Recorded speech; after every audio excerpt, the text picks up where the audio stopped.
আধা ঘন্টার উপরে হয়ে গেছে তোর বাসার সামনে বয়ে রয়েছি, তাড়াতাড়ি যাই ব্যাগ রেখে আয়। বন্ধু 5টা মিনিট আর কষ্ট করে আমি নামাজটা পড়েই লই।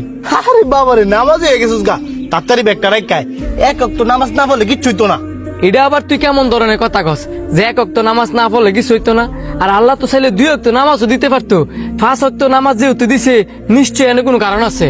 কারণ আছে, তাইলে তুই শোনা যে তো তুই এত জ্ঞানী। তোর হাতে আঙ্গুল কয়টা? 5টা।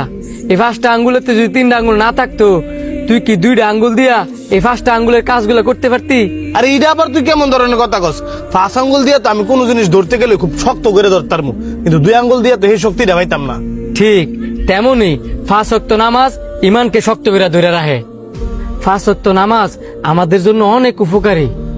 ফজরের নামাজ পড়লে চেহারার মধ্যে একটা নূর আয়, জোহরের নামাজ পড়লে রিজিক বাড়ে, আসরের নামাজ পড়লে শরীর মজবুত হয়, মাগরিবের নামাজ পড়লে তোর সন্তানেরা তোর কথা শুনবো, এশারের নামাজ পড়ে ঘুমাইলে তুই শান্তিতে ঘুমাইতে পারবি, সারা রাত তোরে ফেরেশতারা পাহারা দিব। নামাজ হচ্ছে জান্নাতের চাবিকাঠি। এখন তোরাই চিন্তা করে দেখ 5 ওয়াক্ত নামাজ আমাদের জন্য কত গুরুত্বপূর্ণ।